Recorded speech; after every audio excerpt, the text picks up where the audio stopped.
So, Sam, how did the inspiration of owning a private university came about? Being someone that have been into transport, coming into school. Well, in 1993, when I was living in Kano, when I was coming back to for my degree, I had a savings of 260,000 naira, and I was so afraid. I didn't want to lose my business. I didn't want to lose that money because that money was everything in my life. But I wanted to have a degree, so I had to take that risk. And I said I needed to talk to God. So I went into prayers. And I made a promise. I told God, I said, if you bless this money, if I don't lose this money after graduation, so that I'll come back and continue my business with that money. If I don't lose it, I'll use it to serve. If you bless this money, I'll use it to serve you and serve your people. That was exactly what I said. And I said, let that day that I will not serve you come. I said, take my life a day before the day that I will serve another God, so that that day will never come. So it's like if I'm going to serve another God tomorrow, let me die today. That was what I said exactly. And God listened and he took it very seriously. I'm telling you.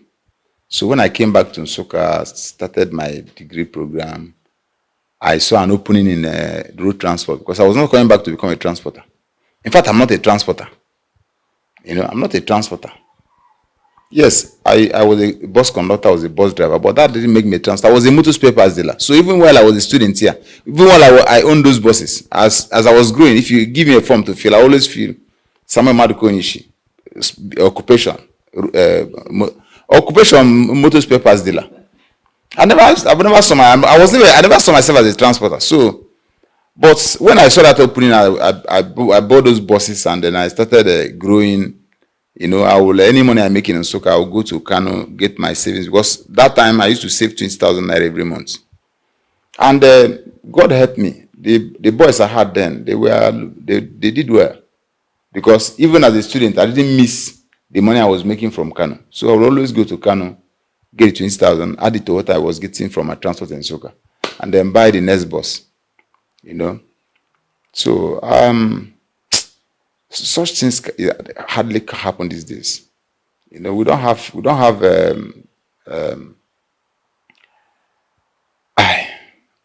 lot of things have changed. Our values are no longer the same. We don't have what you just see is picture. We don't have people, human beings again on the streets. I tell you, Mother Drozi. And as I made that promise, God kept to his, and my business moved. That time, people would be on queue, standing to enter my bus. My bus would be in 9th mile coming back to the second. People are on queue, waiting for the bus. Before you knew it, the business was growing. At that time, I will recover. When you buy a bus, in 8 months, 1 year maximum, you have recovered your money. How much is the bus then? This bus they are selling 20 million now was 120,000. This Tokumbo vehicle they are selling 20 million, 15 million. 120,000 naira, 123,000, everything, seat and everything. The same Tokumbo highest bus as at that time. Sometimes I'll be asking myself, is it that I'm too old or what? How come? I can't understand what is going on. This tire we are buying 128,000 naira now. This tire we are buying 128,000. Was 40 naira. 40 naira. This tire we are buying 128,000 naira. One Michelin tire now 128,000. Was 40 naira when I started. About 30 years ago. 40 naira. But today you buy tire. Your vehicle has to go to Lagos and come back and go to Lagos again and come back before you can make money to buy one tire. That's why you're not seeing new buses on the road now. When I started buying new buses, how much was it? 2 million naira, 2.5 million. The most expensive bus at that time was 4 million naira. About 20 years ago. 4 million. Today is 75 million. In fact, In fact, no, not even the type, because that time was original Toyota house. Original Toyota house today is not less than 85 million naira. 85 to 90 million. Chai, from 4 million. You know, so God kept to that prayer. He blessed my business. And then when I turned 50, I was asking myself, you have some savings, so do you remember the promise you made to God? You said I'm going to use whatever I give you to serve him and serve his people. So what are you going to do? I said, I have to do something. I went home, I built a health center in my place. I did other things, I did other projects, community projects and so on, but it was not enough. And then I said, what do I do that will touch my people?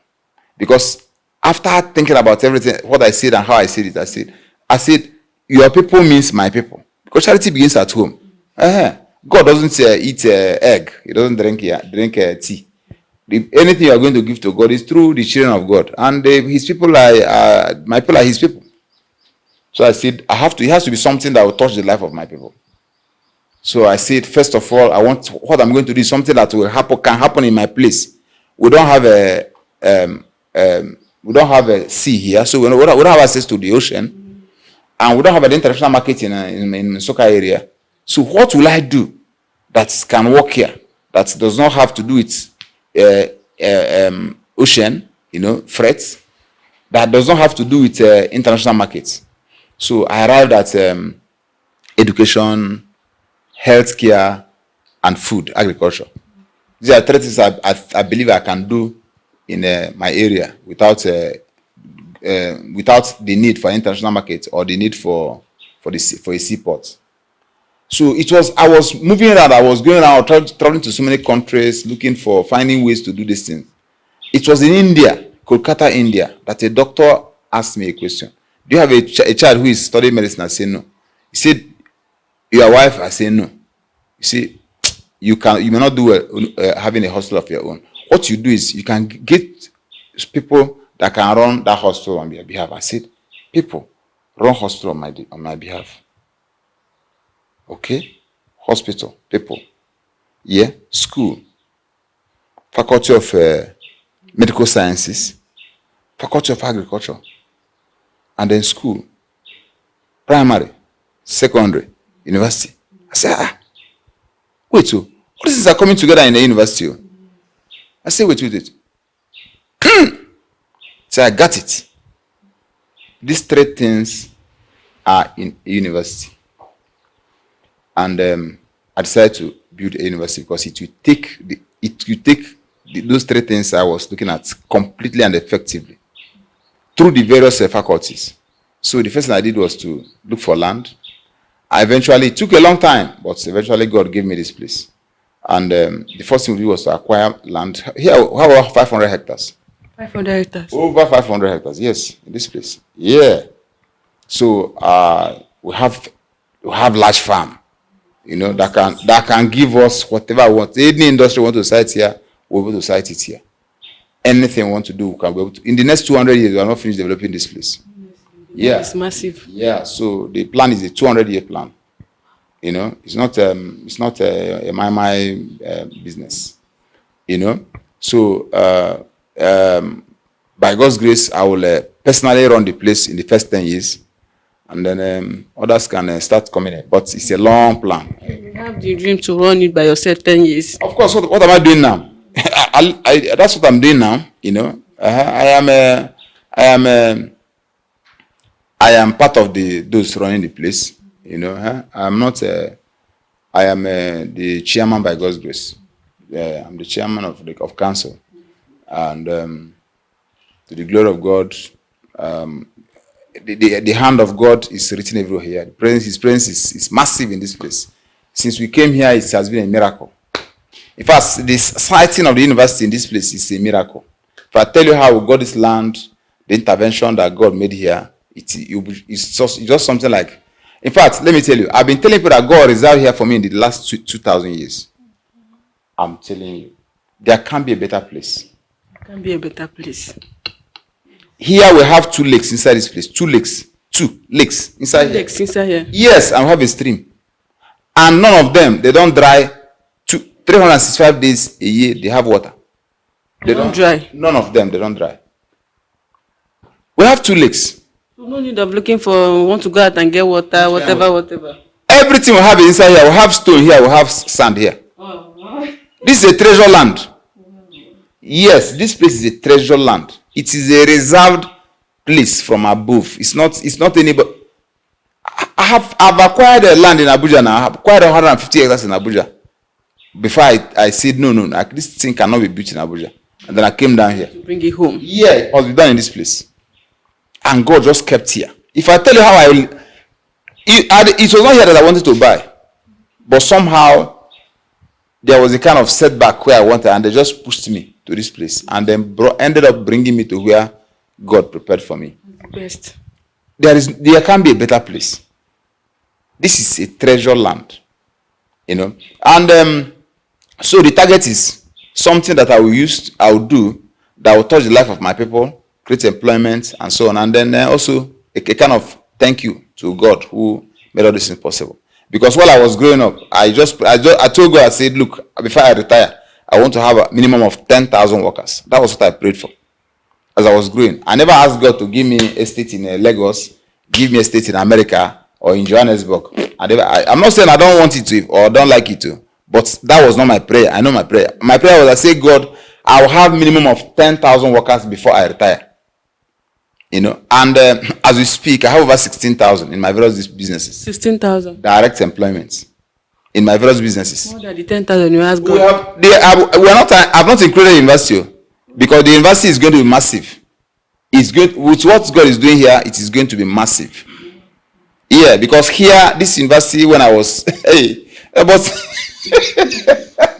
when I was starting in the university, I thought I was bringing university home, to help my people. But when I look at the percentage of my people from my own local government that are here, I need to ask myself, this university is just for other people. Because the number of people from all over, come and see Lagos guys from Lagos here, Yoruba, Hausa, in this place. That's why it's called one of the best. How many people from Sokala Homes where I come from are here? How many of them are here? Oh boy. In fact, this life is there's too much. I can't just place how God does his thing. I'm telling you honestly. And when I was starting, people told me, oh, you can start with 150. If you get 150, you are lucky. It's difficult to start a university to get 100. And they say that if I'm building my hostel, I should put up a small hostel and so. Just 100 hostel I can take 250 boys, 250 girls. So I said, no. How can I do 250? I said, okay, let me just do 500 for boys, 500 for girls. And then the architect did something that was just for much, much bigger. I said, well, no problem. Let me just manage it. That thing became the saving grace. If I had done what people asked me to do, by today, there will be crisis. There will be housing crisis. What they told me I was going to get in 4 years, I got it in 1 year. A new university. I mean, the way God is blessing us here, I can't just place it. I can't place it. So much is happening in this place. Was there any of your friends that was the kind of telling you that you cannot achieve this, you cannot do this? No. Consultants now. I'm a transporter. I'm not in the academics. Consultants. And they were speaking out of experience of what they have seen in other places. Yeah, there are universities that have existed for 10 years. They don't have the number we have here today. Many of them have existed for 10 years. They don't have what we have. They don't have what we have at all. They don't come near. And from the way it is going, it's just this is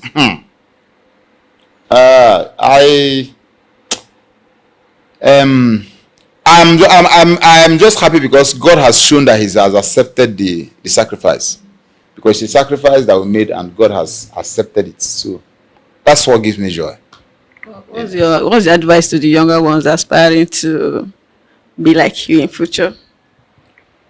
I don't like to give advice about money because if I give a lot of people they get disappointed because they will ask me, oh, how can we do business? I say I can't advise you about business because I'm not a success in business. I'm telling you, because I did a lot of things. So, but when God's time came, it just happened. Yeah, it just happened. I have done so much. I have established different businesses that failed, that nobody heard about them. You know? But when God said, this is where you are, well, I think what I can advise, I will just say, pray and ask God to show you where He has prepared for you. That's one thing I can say. Because if God shows you where He has prepared for you, you can't go wrong. Anyhow you do it, anything you do is strategy. Anyhow you do it, it comes out the best because it is your place. You know, I tried a lot of things, but when I eventually arrived at where God wanted, just like that transport, just like this school, you know, what God is doing here is exactly what He did in Peacemass Transit. Because Peacemass Transit was a revolution, sort of. It was something. You didn't even know where I was coming from. Even me, I didn't know where I was coming from. Because there was nothing special that I did in transport. What did I do that other people didn't do? What is it? What did I do? I didn't do anything special. You know? Where was the first place you started that Peacemass Transit? Was it in Nsukka? In my village now. Nsukka is your first park. In my Nsukka town, yes. I built that business from my father's house, from my village. And you know how difficult it is to run a business in your village and run it successfully. But I did it in my village and I became known all over the place. From my village, right from my village. You know? So it's not easy, but that's why today I don't joke with my people. I don't joke with Nsukka. I don't joke. Because Nsukka gave me grace. Nsukka land loves me. You know, anything I can do for that time, I will do it. Anything, wallahi. Anything I don't do is what I cannot do. I'm telling you, I found favor. I found favor in my hometown. You know, and it's not easy for you to stay in your village and then make some money. How about Malam? They will say you have done this, you have done that, you have done this, you have done that. There's no name they will not give you. But it's not the same in my case. I just consider myself lucky. It's just grace.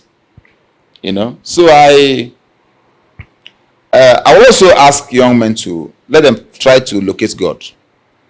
When you're able to find God, you have found everything. Yes, seek ye first the kingdom of God, and everything shall be added unto you. And in surplus, wallahi, in surplus, so telling you. Thank you so much. Thank you for welcoming me. Thank you for giving me your time. I've seek for this day. Is it not up to 1 year now or 6 months now that I've been seeking to come in contact with you? University is not for money making. So Peacemass is the only business I have. University is not a business. Because if you are building a university to go and make money, oh boy, you have to think again. University is a non-profit. It's something you do. It's a gift you give to your people. You know, it's a legacy. So that by the time you are gone, some people will say, "Oh, God gave us a son like Samuel Onyishi."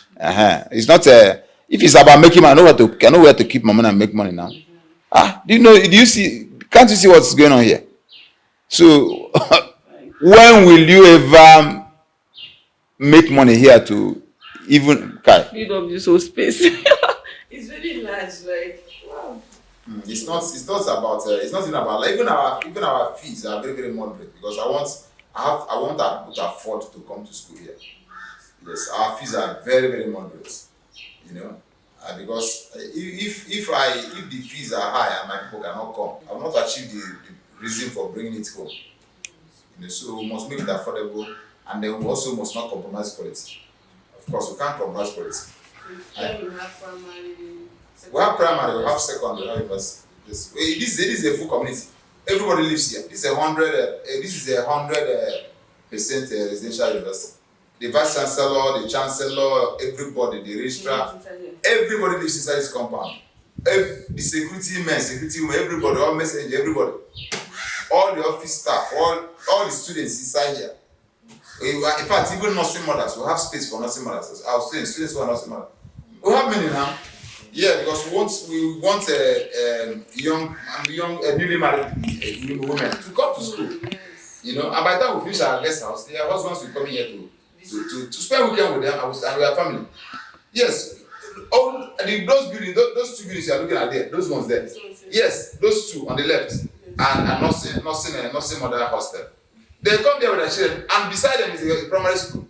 So their children in the primary school. Their children also go there. Their children in the primary school, they are in the university. Okay. Everything is complete. Ha! The phone call. Everything is complete. Everything go there now. This is a city. No excuse for I cannot go to school. My idea of a university, Marahadum.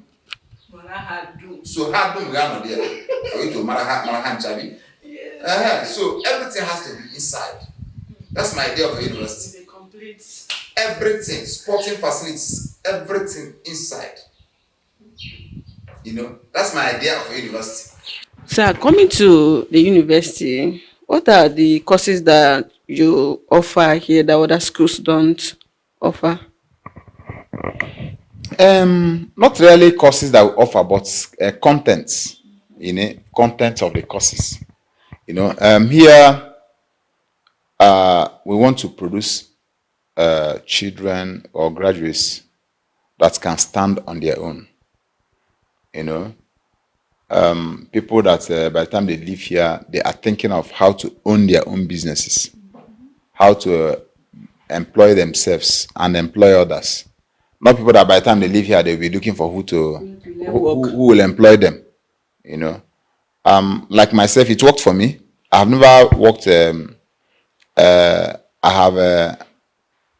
Of course, I started very small, and I was able to grow from one stage to the other, because maybe in my own case it was because of need. Maybe in my own case it was because of need, because I didn't have anybody. But I still believe that people who have an idea of where they are going, or while they are still in school, are going to be better than those who leave school and come out and then begin to think of, oh, do I try this? Do I try that? I want you to try it here while they are still here. So, and any course you are doing, whether it's medicine, whether it's law, whether it's pharmacy, whether it's accounting, economics, ICT, whatever, we want you to be an entrepreneur. So that entrepreneurship touch is something we give to our students from year one to finish. You know, and then I also will tell you about, because people have to learn a lot about life, you know, health, family, and the rest of them. Because if you don't have this idea, people will go out and then that's why you have high rate of divorce. So I believe that the university is a place where people are prepared to do well, both in family and in business. So and then also you have to have that high moral standing so that you have a good relationship with your God. We will come here. We don't ask you to come to follow us to your own church. If you are a Muslim, you practice your Islam. If you are a Catholic, you practice. We have a church. We have space. If you have a large number, you want to you build your own church or whatever, we'll give you space. Yeah, but we have church, big one. We have a cathedral, in fact. We call it an ecumenical center. So we have people, some people will attend in the morning, maybe 7 o'clock, some will attend 9, and some will attend 11 or 12 o'clock. So everybody's, all faith is accommodated here. But in all, we want you to know that there is a God. And we want you to fear that your own God. Fear your God, respect your God, because all God is God. God is God. Wherever you're coming from, God is God. You know, and good is good. So we want children to embrace good living. And then also, we are also going to expose them. Not going to, we are already exposing them to entrepreneurship experience inside and also outside. We believe that this is going to help the children to do better.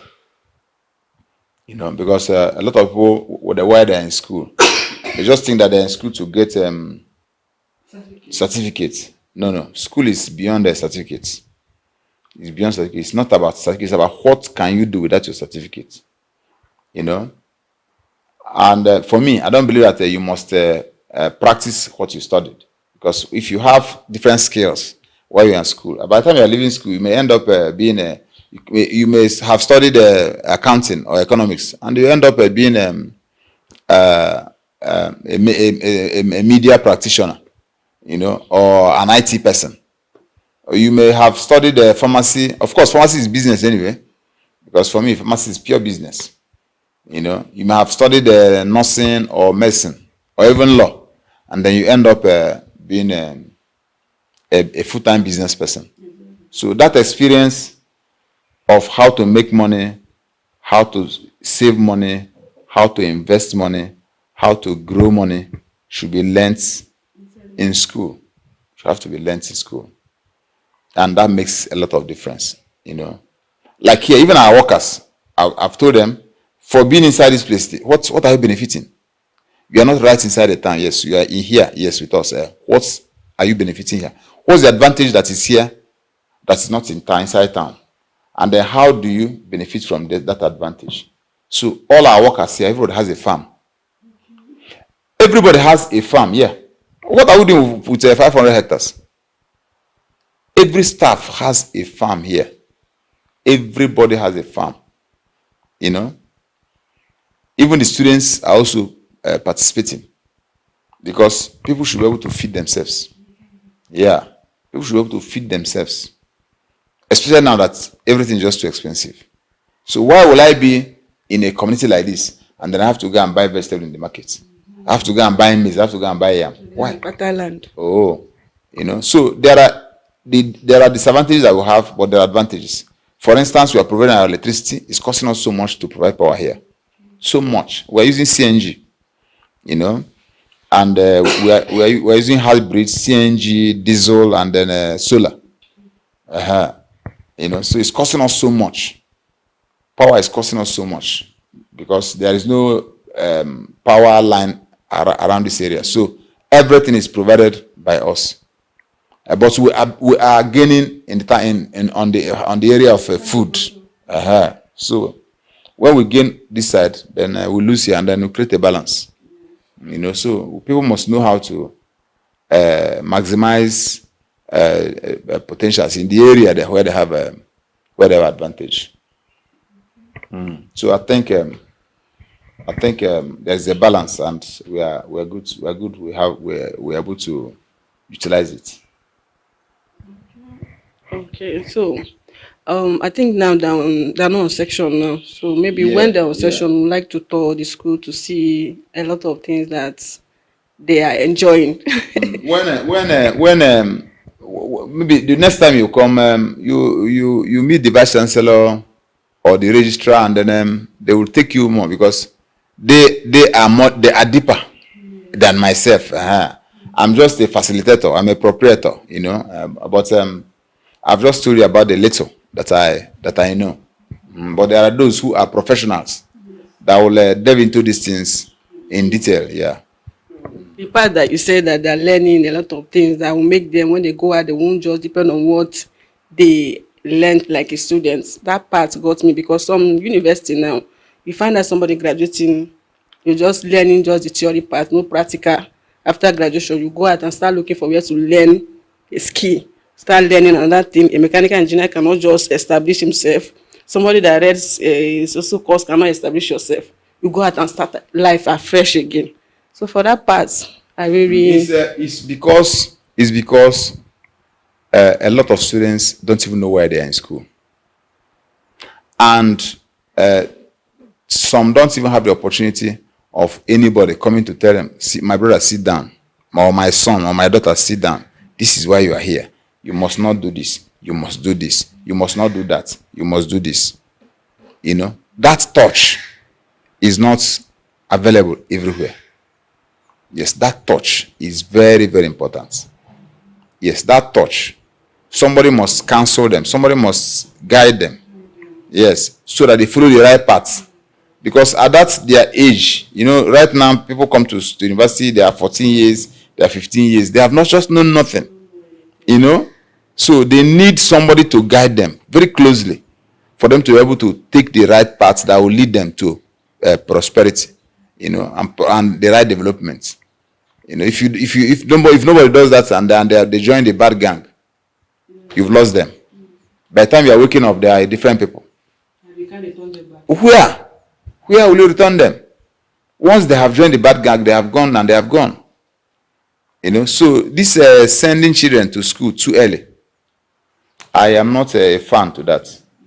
I told my wife, all my children, they must do their secondary school 6 years before they come to enter the university, so that at least they will be 16, 17 before they come to the university. For me, 16, 17, minimum 17 years is short. But right now, people, the federal government says 16 years. So 16 years is good to go.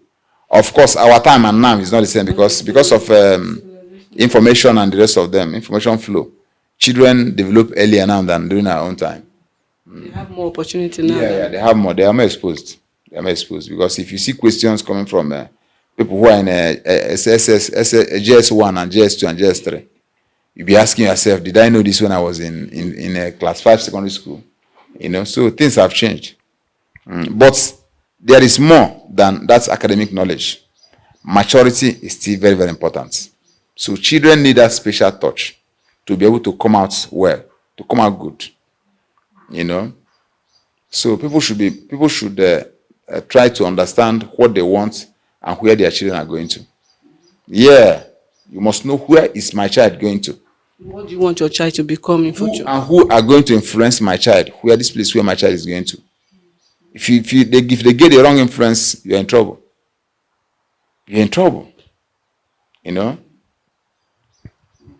Thank you so much, sir. I appreciate. Thank you. I am happy. I've not met any of you before, but I'm not a bureaucratic person. You just said they wanted to interview me. I said, okay, if you want to interview me, I'm available today. If you are coming, come. So we just spoke this morning, and then that is it. I was surprised. I was like, wow, just like that. If I'm not available, I say I'm not available. If I'm available, I say I am available. I don't hide myself. I told you I'm not a bureaucratic person. I'm not. I've never been. My business, road transport, made me open and simple. Yes, that's road transport for you. Because my pastors must be able to reach me. If they don't reach me, then my business it couldn't have worked. My driver should be able to reach me wherever he is. When I had 4,000 buses and 4,000 drivers, everyone could call me wherever he or she was. I was even called from Kano, from Katsina, and I attend to them. Well, like this now, do you know how many buses you have? Right now? No, things have changed now. But then I was telling about then. Yeah, when the roads were free. When we go to the road and stay there and watch our vehicles, check them as they are coming, check those that are having overload. But today, because of kidnapping, you can't even go on ordinary trip. Not to talk about going to stand somewhere on the road and they are monitoring who. So you stay 3-4 years, you can't even visit some of your terminals. Yeah, that's how it is now. So that is the problem that we're having. So imagine buying a bus of 75 million, 90 million, and then you cannot monitor what they are doing with it. So what are you doing with it? What are you doing with the bus? It's a big problem. Big problem. Yes, that's what is killing road transport business in Nigeria today. Because everybody is scared of investing. So if you used to buy 100 buses before, you'll be buying 10. You'll be buying 10 because of fear. Who will you give it to? You give it to somebody and you can't monitor it. And then the values have also depreciated so much. People, before you could buy a bus and give it to the driver, and the driver is interested in going to make money for his oga, make his own. But today, most of them wants to make for themselves, and then the oga can go, okay, the owner of the vehicle can go to hell. Things have changed. So a lot has happened in the industry. And it's not only in road transport, it is everywhere. Everywhere. You don't see people again. If you are running a business and you are not sitting down there, you may be doing kalo without knowing it. Who's managing it? Will just be doing anyhow. You may be doing kalo. That is try a luck. Without knowing it. So without trust, there can be business. And then the young ones, they say, oh, they are smart, they are doing this. And this thing, they are going to lose big. They will lose big time. Because once there's no trust, there won't be business. A lot of people have money to invest, but they cannot invest because they don't have anybody to trust. You bring somebody and give him the opportunity, he goes there and says, your guy is Momo. Now in open eye, passing your guy. But now you the village now, your guy come bring you. You know, so who is losing? Is it the Oga? Or establish himself. You know, at that level, it's no longer about what I will eat or to buy clothes. No, it's about doing the work that God has asked me to do. You know, so that you influence the life of other people. It's no longer about what you eat. Life is level by level, grade by grade. At the point, it's no longer about what do I eat. You know, what clothes will I wear? Which kind of car will I drive? You have cars, you can't even drive them. You have clothes, you can't even wear them. You know, you just pick one shirt, you'll be on that one shirt for 1 week. But there are thousands of other shirts that are there, you won't even touch them. These things has to do with age. As you are getting older, your choices begin to change. You know, so at the level where we are, it's no longer about how much money are we going to make, which kind of car are we going to drive, which kind of shoes, or go on holiday or enter plane. If you ask people like me to enter plane, I'll ask you, Biko, please, let's wait. Who wants to enter plane again? Go plane to go. We've gone around the whole world. So there's no place to go to again. Yeah. Where am I going to? To where? Is it to go to America? Or go to London? Or go to Asia? Where? I've told everywhere. That one is finished. That's why I can come to Egekuwe and just relax here and be doing my holiday. You know? So I'm happy here. Yeah. This is a good place to retire. Yeah. There's no better place than retire in a place like this. You know? When God gives you good health, I mean, you have everything now. Health is wealth. You know? Health is wealth. Today I'm happy retiring into teaching. I'm a teacher. You made mention of celebrating first graduates from the secondary school. Yeah. We just our pioneer secondary school students. They just finished. They just graduated, and 92% of them made over 200 in their JAMB. You know. Over 200 in their JAMB. Over 292%. In fact, the list was 180. And this is one of the toughest JAMB that people complain. The list score in our school was 180. The list score, 92% made over 200 score. And then when our results came, parents were calling and said, "What is this?" I mean the school stats. When our school stats result came, it was something else. People were happy. So these are the kind of things that keep me going. Yes, I saw these children 3 years ago coming to this place, and then I'm seeing them 3 years after. They are leaving this place. You know. Yes, you know, and some of them are coming in now to the university to get their degree here. So they are already my children. You know, everybody's calling you daddy. So I have over an additional 1,000 children already. Very soon it'll be 2,000. Very soon before you know you are 10,000. So you know, if you want to be remembered, do things for other people's children. Because if you do things for your children, everybody does things for their children. So that's not the news. No. When you train your children, of course you should train your children. Even man to train their children. So what news have you made that you train your children? Your children want to the best schools and so what? It's not a news. Because those your children are seeing those things as a right. But another person's children is seeing those things as a privilege. So if you want to be remembered, do things for other people's children. And when they want to write about themselves, they will say about the man that gave them scholarship. You know? So the best thing you can do for yourself is to give scholarship to other people's children. Train other people's children. Do things for them. And then you'll be remembered. Because when your children want to talk about it, they will say, I'm a child of Mr. Onyishi from Amoko. He was a nice guy. Bam, one sentence. But when another person's children want to tell you, see that my sponsor, my daddy, who did this, who did that, he will give you one full page. Because he sees it as a privilege. But the person who sees it as a right will give you one sentence. If you are lucky, maybe the father will get the sentence and the mother will get the paragraph. Yeah. You know? But the person will give you a full page when they are writing their biography. It's another person's children. Another person's child. You know? So I have trained a lot of people both in business and then I've given scholarships and I know the one that pays better. There's nothing like training people in school. I tell you. Train another person's child in school. You will never go wrong.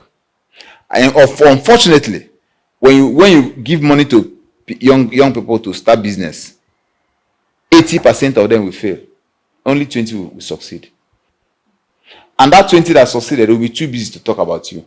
The 80 that failed have enough time, so they'll go to the beer parlor and say that the money you gave to them is evil money. Yes. But when you give people give people scholarship, 99% will succeed. And they have time to talk about you because they are not business people. While they are in school, they are telling people, this man is helping me, this man is doing that. But for business, they don't have time to talk about you, except when they fail. And when they fail, they will only send negative signals about you. And the few that will succeed, will be too busy with their business that they don't have time talking about you, tell anybody what you have done for them. Not because they don't want to, but because they don't have time. They are too busy. They are too busy. They are business people. So if you want to enjoy, train that people's children.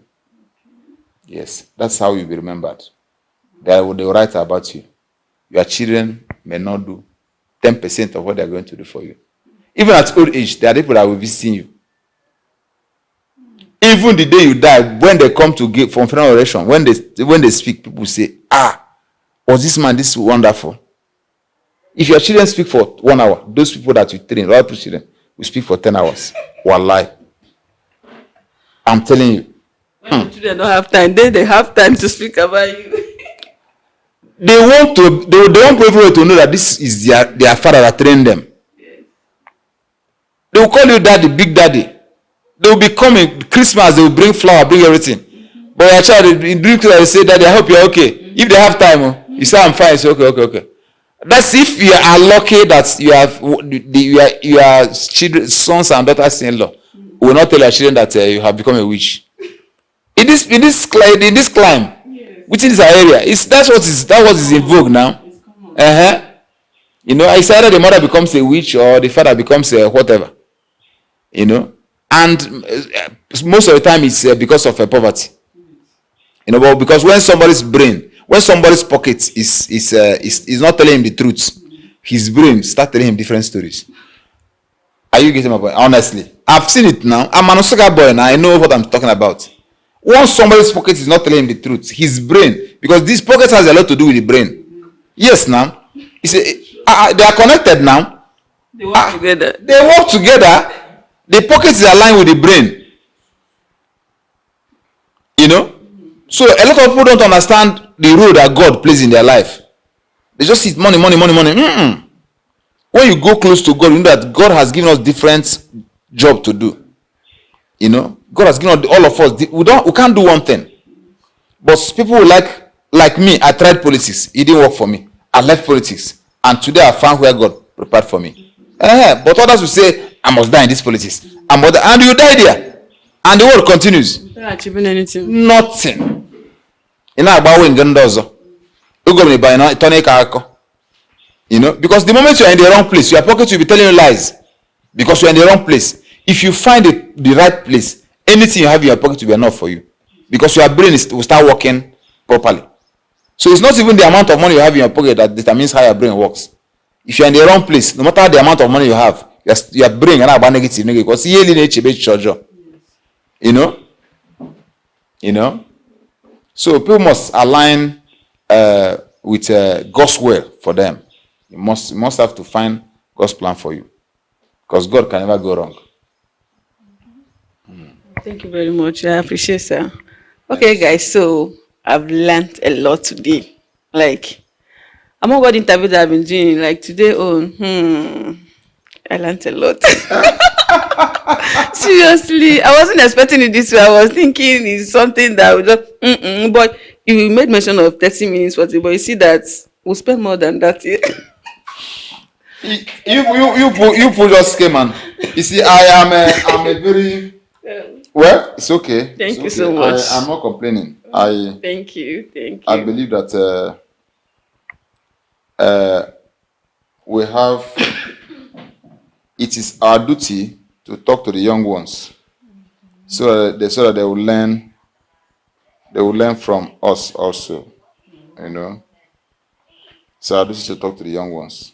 All right, so guys, thanks for watching. And guys, remember you get the maths and craft the queen of African culture. So don't forget to follow, like, share, as we bring in more and more good um videos that will be teaching us the best way. So thank you. I love you. Ciao, ciao.